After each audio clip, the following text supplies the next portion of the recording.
Okay, so yeah, so I have a bit of a structure around this so that we can achieve as much as possible. Um, you just introduce yourself, tell me about you, your past, your present, and what you hope to achieve in the near future, let's say in 2023. Then I would ask you a couple of other questions. You can ask your own questions, and then I'll tell you what the next steps can be. All right, so Okay. just Yeah. introduce. Okay. Thank you. So yeah, I'm Itunu, and I've always been interested in tech ever since the early days of social media. What really sparked my interest was BBM. I wanted to know how BBM was created, the thought process around it, which led me to study computer science in the university. After I graduated, I took a course in software development, and I worked as a front-end developer for a while before I realized that I wanted something different. That's when I found out about product design, and I knew, oh, so there's something called product design. Um, I took courses in it. I joined tech communities, and I've been designing ever since. I started designing professionally late 2018, and I've worked on a range of products from fintech to edutech to health tech and So e-commerce. when did you say you started Yeah, designing? and e-commerce. 2018, late 2018. Okay, okay. Yeah. Well, during that period, it was like internships and mini projects that I did then. So yeah, right now I'm working at Cognitive Labs. I'm working on a product called Akada Registry. The main role for Akada Registry is to operate the application process for primary, secondary training centers and universities in Nigeria. The service includes online application portals, search tools, and like advice directed at various audience, including students considering higher education, vocational trainings, and parents who want to register their kids for primary and secondary school. I'll count this, yeah, I'll count this as the most significant milestone in my career, as I'm the only designer on the team, which meant that I'm able to, you know, create or I created the product from scratch, going through all the product design processes from user research to wireframing, concept presentation to the stakeholders, and final designs, and also user testing. Okay. Yeah, that's basically all about me. And the reason why I wanted to have this session with you is because I don't know, I feel like there's something I'm not doing right because I'm trying to break into the international market. Yeah, so I don't know. Sometimes I get interviews and then after the interviews, nothing. Sometimes even sending my CV and my portfolio, I keep getting rejections and rejections and rejections. So I don't know what to do. Okay. Do you have your CV and portfolio here? Can you just send me the link? Let me look at it. Yes. Yes, Uh, so you say you want to let me break get into it. the international market. Looking at your LinkedIn, Cognitive Lab, is it not based in the UK? Okay, so yeah, the company is based in the UK, but it's owned by Nigeria, like a Nigerian Ah, okay. person. Yeah, so Yeah, so they're paying you in Naira. yes, Mm-hmm. Okay. You're based in Nigeria. yes. Okay. Okay, so please, I'm waiting for the links so that I can have a look at it. But in the meantime, so you said you've been applying for roles. Have you been using cover Yes. letters? Yes. Okay, so I would like to hear Uh, that one as well. I'd like to mm, hear you read it out when you have it. okay. Um, so what platforms and what kind of companies have you been applying to? So let me send my resume link and all. Okay. So yeah, I've I've been applying to companies like fintech companies and e-commerce companies because I feel like I have experience there, and also edutech. Those are the three companies I've been applying to because I feel like I have experience there, and I feel like I should be able to build more on those experiences with those companies. Those are those are the companies Fintech, I've been targeting edutech. now. Yeah, sorry. Fintech, edutech, Yeah, and e-commerce. okay. Yeah. Okay. On what platforms have you been applying to these jobs? LinkedIn, um, Angel List, and the tech communities that I joined on Discord and Slack. They, post some job, um, yeah, some jobs, and then I apply from there too. So, since when have you been actively applying for these roles? Since last year, yeah.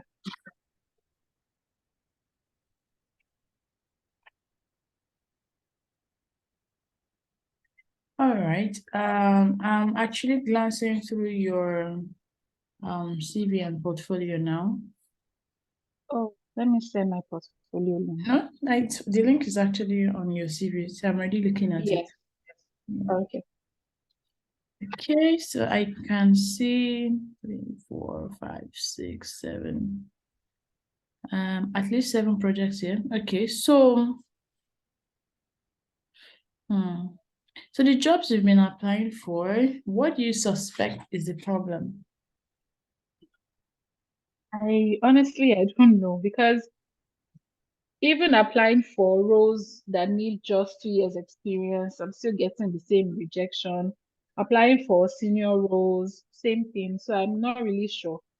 I've worked on my CV and I'm still trying to change it right now. I don't know if there's something I need to tweak in the CV So, that okay, is not, have you gotten yeah. invites to any interviews?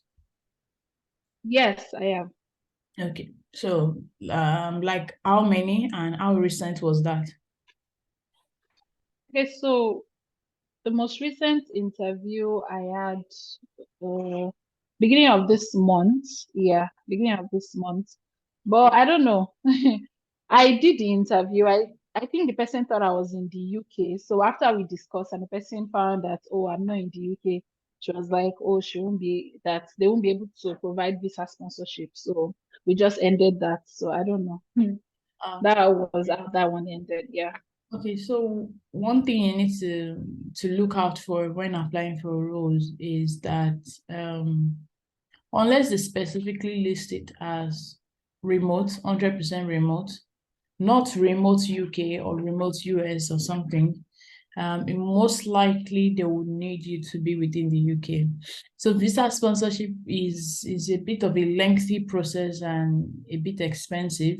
So many companies are not able to actually offer visa sponsorship. It's not just the money, it's the responsibility that comes with it.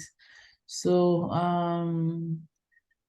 yeah, so you need to look out for that. You need to check that whether it's a remote, 100% remote role or whether it is a because if it's not 100% remote, it means that they will need you to be within the UK already with an appropriate visa. So with your own visa already. So that's something to check for.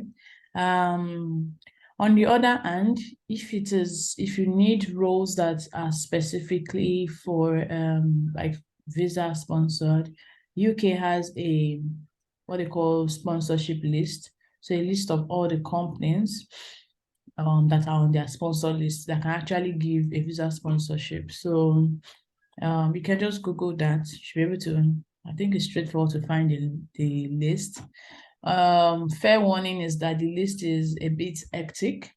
Uh, in the sense that the UK government is not really known for being user I don't know, Right. the experience is not really great. So, so when you see the list, you see a whole lot of companies. You cannot tell by just looking at the company names that it's a tech company or that you can apply for a hair. So you have to do a lot of homework to just check, okay, this company, do they have any rules for someone like me? Then you can apply. So that's something about that. The other thing is that okay, so let me ask this first. So at what stage of the have you gotten to any stage? Have you gone past the first stage of the interviews? Let me ask that. I mean, after interviews, have you done after doing the first stage, have you done the second stage of any of these interviews? And can you tell me about that? Yes, a couple of them I've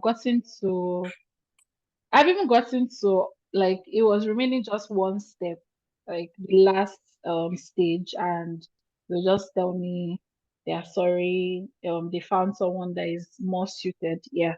So How there many was a steps were couple, in that one sorry. altogether? That one, how many steps were they? Three or five? So that one I did three interviews with them already. It was four steps. I did three interviews, and it was at the step where I was showing my portfolio, yeah, to the lead designer, like the general Okay. designer team. Yeah. Okay, you would And do a portfolio review. yes, They yes. did not give you a take-home assignment or portfolio review. No, they just told me to show my portfolio. Yeah. It Okay. was just a review. Okay. Hmm. All right. So I'm looking through your portfolio and I'm looking at the first one, pay cash. And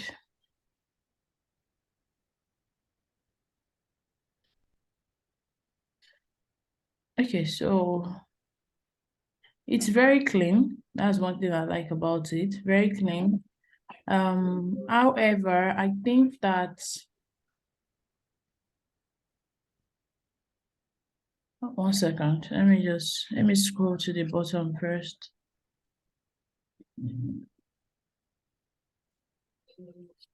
Okay, so I think that you need to have some more evidence in your under your research part, especially.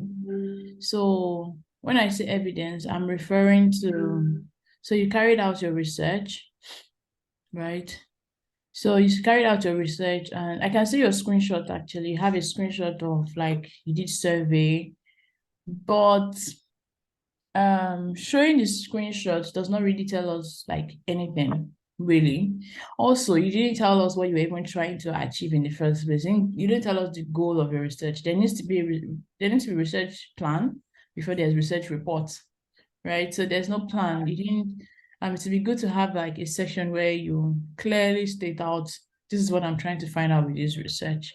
These are the number of people I'm open to talk to, even before you do the research.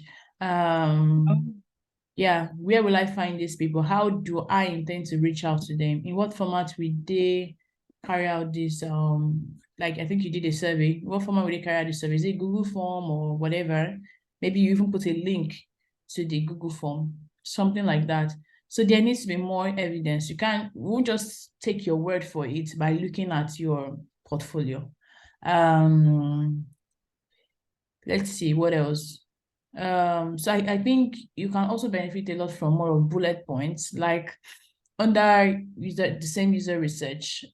Um, you can enumerate the okay, I want to speak to five I don't know, I want to send out my survey to 100 people, for instance. So it's more like report and plan and then report kind of thing.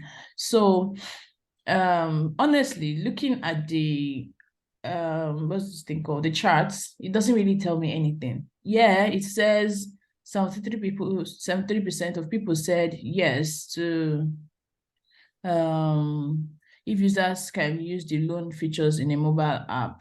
Okay, and then what does that mean, right? So what inference, like what are we taking out of that? So it needs to be there. Then also Let me see. Yeah, so it will have been good if you have like maybe an affinity map, for instance, to analyze the data you got. So, and it seems like the question you asked more, well, it looks like they're just like numbers. I don't know. That's why you need to, I was going to say something, but then scratch that. I think the real issue here is that it didn't list the goals of the research. If it was clear to me what the goal of the research is, then maybe the data will make sense to me. So I think that's like the obvious gap I have seen. Um, I also want to see that when you are documenting your case study, always look at it as if it's a product that you are designing, which means that, well, it's actually a product, but the user here is the hiring manager.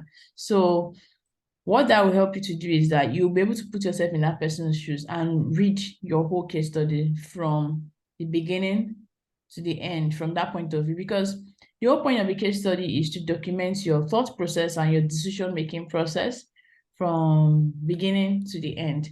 So, but if at the beginning of your case study, I'm already seeing what the solution is, then what's the point of the case study? So, like, I'm looking at overview now. You've already told me what it is. It's a personal finance platform that automates savings, investment, and loans. Users can do. You have already told me what the solution is, like the overview. So it's not. I don't know. I don't really think it's necessary to have an overview session in a case study, because you've told me what is happening in the end already from the beginning. I think instead of that, you should focus more on the problem statement. And reading your problem statement, you said creating a mobile financial platform that helps user make payments. That is not a problem statement. A problem statement is a problem. It's fashioned strictly about problem, not the solution. So a problem statement could be users find it very difficult making payments as a result of the hassle of going to the bank to do simple transactions. You explain, you expatiate the problem, let the person reading it understand the problem. And then you can talk about possible solution at this point. Possible solution will come after you've done your research. So I would say the whole layout of your case study kind of, it might send a message that you don't actually understand UX design, which you're muted. Sorry, yeah. Oh, okay. Yeah. Yeah. No, you can talk. Okay, yes. So it might send a message that you don't really understand UX design, which might not be true because of how you've documented it. So, because if looking at this case study, it looks as if you already had a solution, which I think is the case. You already had a solution in mind before you started the project, which is not how a UX design project should be carried out. Yes, you can have some ideas. Instead of saying possible solution, you can call it assumptions. You can say, Okay. you can document it as assumptions. Assumptions are accepted. Hypotheses are accepted, but your research should be about, so under your research goals, you could now say something like you want to validate or invalidate some of your assumptions. So it's good to have assumptions, but you need, like, I think why you might not be getting senior, so you mentioned something that you're not actually getting proper feedback from, like the kind of feedback you expect for senior design role, but even the junior ones, you're not getting feedback. So let me tell you what I suspect. So I suspect you're not getting good feedback for the senior roles because your case study, I'm using this as an example, as Yeah. well, as a reference for every other case study you have in your portfolio, which is what a hiring manager would do. They will assume that the one case study they looked at is how every other case study is. They won't read through everything. They'll probably just look at one. So I'm assuming, I'm about to say this, that most likely when a hiring manager looks through this, they are looking at it like, this person doesn't really understand UX design because of how you've documented your case study. So you might not get senior roles. That would have been excused for a junior role, but then you will also not get a junior role because you have so many projects in your portfolio and your CV shows that you're a senior. You would actually not be considered for junior roles. So uh so it's kind of like in a limbo state in the sense that When you spend several years, maybe 3, 4, 5 years doing something and you've not achieved a certain level, it's more difficult for you to take a step back. Unless you deliberately from your old CV and portfolio you downscale so that you can get that role.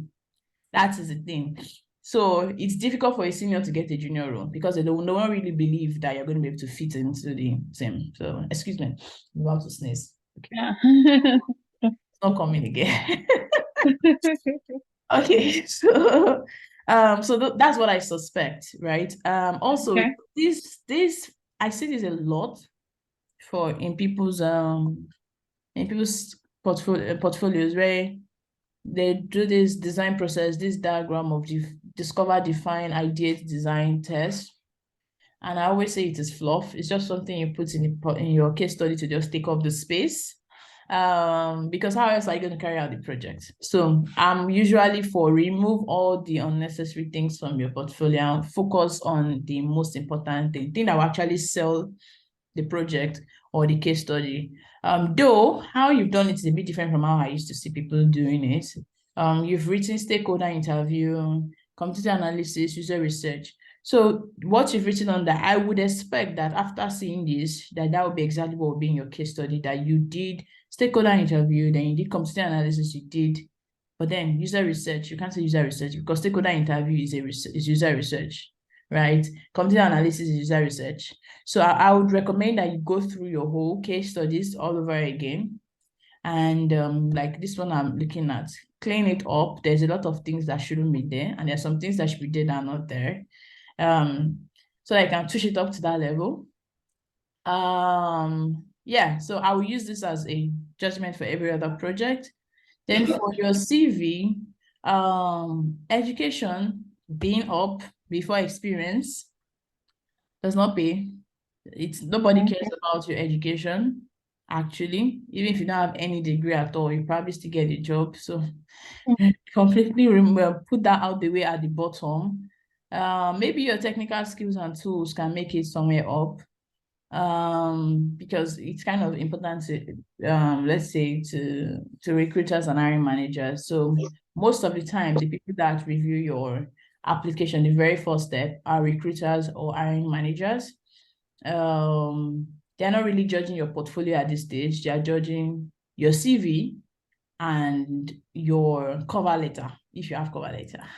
Speaking of cover letter, have you been applying with cover letter? Oh yes, you said so. You sent something, and Yeah. might not be. Sorry. Yeah. The call is cracking a bit. Yeah. Oh, can you hear me now? Yeesh. Yeah. But it's still cracking. Oh, that's weird. Are you sure it's not your internet? Because since mine is really fast. Yeah. It's probably my internet. But yeah. I can talk. Okay, but can you hear me? Yes, I can. Okay. So I was saying that because of time, I may not be able to look through your cover letter. But Okay. what I would say about cover letter is that it's like your voice in a room. I'm actually glancing at it right now, and it's just like every other cover letter I've seen. So if you're applying to the jobs on what's it called on LinkedIn, for instance, most of the jobs on LinkedIn already shows the name of the hiring manager. Why not call the person's name, right, in your letter? Make it more personable. Okay. Um, even just 30 minutes, I'm writing to you to submit my application for blah, blah, blah. That is usual stuff, right? Of course, why else are you writing to them? As a product designer with over, okay, so there's typographical error there with a over. So typographical errors don't Oh, tell. wow. Typographical errors don't speak too well. So read through it again. With over 4 years experience and a proven track record of success, blah blah blah. Okay, so that just sounds general. What your cover letter needs to speak to should be two things. One, the fact that you have done research about the company. Tell them what you've researched about the company. Link that to yourself, how it is part of your ethos or part of your the way you normally do things. But secondly, your personality. These two things are like the foundation of a great cover letter, and they should be the things that would kind of tell the company how you're going to bring more money to them. That's the cocoa. That's the main thing about a cover letter. So yeah, so I recommend that you go through that again. I made a post about cover letters yesterday, I think on LinkedIn, so you can check that out. Okay. Yeah. So what I've been trying to do is more diagnosis to see how I can help you, or if I can even help you, because I know it's not everybody I can help. And so this is one of several other sessions. The other sessions will be starting in January, most likely either first or second week in January, to be a group session, a very small group between 5 to 10 people. And it will be focused specifically on getting a job. Things like what platforms should you be on? How should you optimize your LinkedIn profile to get the kind of jobs you want or you need? Reviewing your CV and assisting cleanup. I've already done a little bit of that. There's much more stuff I noticed, but because of time. The same thing for your portfolio too. I was only able to review one case study. Like I imagine that the other ones, even the one I reviewed, there were some other things I wasn't able to really touch on. Then cover letter, very, very important thing, like your voice in the room. Cover letter is so important. It's not the general kind of cover letter similar to yours that everybody sends. That one will not set you apart. So cover letter is something that it's like a pre-interview before you even get called for the interview. It's like you actually speaking. So we'll be dealing with that, how to actually crafting, it's going to be hands-on, actually crafting your own cover letter. And then mock interviews. This is depending on how proactive you are. So there's certain things to say and certain things not to say, and there are ways to say certain things, and there's a certain vibe or energy to bring to an interview that will set you apart from every other person. So those are some of the things that we'll be talking about in the mock, or we'll be doing in the mock interviews. And lastly, specializations in UX design. So this one is important because like you will have noticed, you've been in the field for a few years, so you know that the going will get tough at certain times, and Yeah. sometimes you need a reminder to remind you, like, why am I even doing what I'm doing? So a niche is sometimes important to be like, okay, I'm still doing this because I really enjoy helping users through research or through UI designs. I love UI designs a lot, or I love animations or whatever. By the way, in your LinkedIn profile, I think I saw AR VR designer, and I was like, oh, cool. Okay. So if that is like a niche or a specialization, Yeah. for you, then it needs to, one, come out like in your cover letter. It's one of the things you need to be excited about in interviews, but like it's going to be like an anchor for you. So we'll be talking about that more and helping you refine. I'll be helping you refine that a bit more during the sessions. It's going to be 4 sessions. Yeah, most 4 sessions. It's not going to be free. It's a paid session. It costs £100, and I'm not sure of what that is in Naira.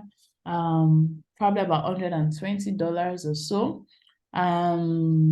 For all the sessions, not per session. Somebody asked me if it was per session. No, it's sessions. And I will send you an email with the summary of our discussion and what your next steps could be. And yeah, so in the email, okay, lastly, in the email, you'll most likely see a deadline of payments, which is supposed to be 24th of December, which is tomorrow. Now the deadline is there. It's 24th because I've set the deadline for weeks now, but we are just having our own sessions today. But Yeah. it is there mostly because there are certain things you must do before the session starts. If you don't do those things, I will not believe you're part of my session. Some of which I've already told you to do, but others I would list out in an email after payments have been made. So that's the main reason I have a deadline. But there have been people that mailed me back asking for a bit of an extension. Oh, I would not have the money at that date or something like that. While some other people asked for like a payment plan-ish kind of thing, but it's on individual basis.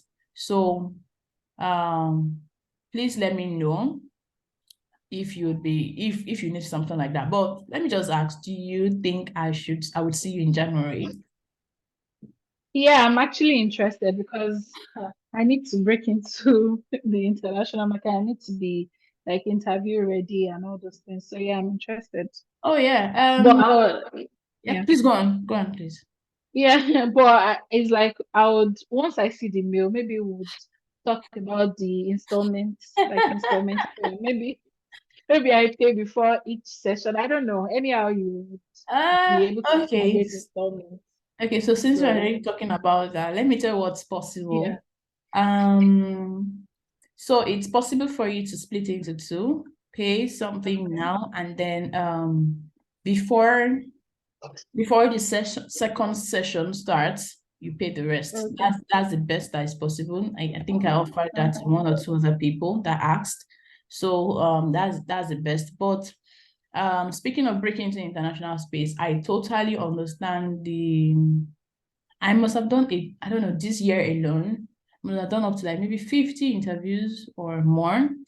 Um, Sometimes I do because I just enjoy. Sometimes I get bored, like, okay, I've been in this role for too long. Let me just do small interview. But some other times I'm seriously like thinking of switching jobs. And I totally, especially the UK space, I totally understand how they think, especially this UK. And by the way, I'm based here in the UK. So, but before even arriving here, I'd been doing a lot of interviews. And yeah, I would say it's more than possible. Seeing the fact that you even have this number of case studies, even though some of them may not be as high quality, but the fact that you have at least you have something we can work with. Then, yeah, there was something I forgot to mention earlier. Please, in your portfolio, please have a look before the session starts. Get rid of any low quality project, low quality case study. Rate yourself really, really high. Rate every case study really high. Anything that doesn't meet a certain mark, get rid of them. Even if it remains only one or two, let it be the one or two that will remain. The reason is because when someone is looking at your portfolio, you cannot guarantee which one they will open and read and They'll judge look at, based on. yeah. Yes. So if you have low quality projects just to fill up the space, they're not doing yourself any good. So yank all those projects that you know that they are just fluff, just remove them. Leave the high quality ones. Yeah. So yeah, so I'll send you an email with this discussion with the summary of our discussion and next steps with the I don't know, I should send you this afternoon so you can make Yeah. your decision. But let me know as soon as possible what you would like to do. And I look forward to reading back from you. Thank you. Okay, before I go, okay, I wanted to ask, like, how many case studies do you think is ideal to be in your portfolio? Um, I don't think there's a maximum, but I think there's a maximum. You can't just put endless number of. I think between Yeah. 3 to 5 is perfect because the reason is because the recruiter is never going to look at your portfolio. Okay, they might glance at it and oh, it's good. Okay, but they're not really judging you based on portfolio. But the hiring manager would not sit down to read every one of your case studies. So they'll probably just glance through two, and that's it. So, but it's not okay because you know that you will look through two. It's not okay to just put two. But if it's two you have, let it be very high quality ones. But if it's passing going more than five, I don't know, it's just becoming a crowd. Yeah. Maybe 5 very, very high quality projects that maybe when you work on another high quality project, you can swap one for the other. Or I don't know. I just feel between 3 to 5 is a good number. Just like when you want to do interview, when you want to do user research interviews, between 3 to 5 is like the sweet spot. Anything more than 5, people talking, you begin to see repetition. So also because like that job you said you did, you did interviews for that, you did presentation, case your portfolio presentation. Personally, I think that is how interviews should be. I don't like, recently I've not been taking any interview that asks me to take home assignment. I don't do that anymore. Yeah. Yeah, I don't think, have I done any of those this year? I don't think so. I don't do that anymore. So for those kind of interviews, you'd see that you'll see that it is based on, they will even tell you to choose one or two of your case studies that you walk them through. So you don't need too many. You can, in the time they will even give you to do the review, you cannot do too many. Probably they gave you just a few minutes. Oh, our time is almost up. Do you have any Yeah. other question? No, that's all. All right. I look forward to hearing back from you. Bye bye. Bye bye. Thank you so much. You're welcome. Bye Bye. bye.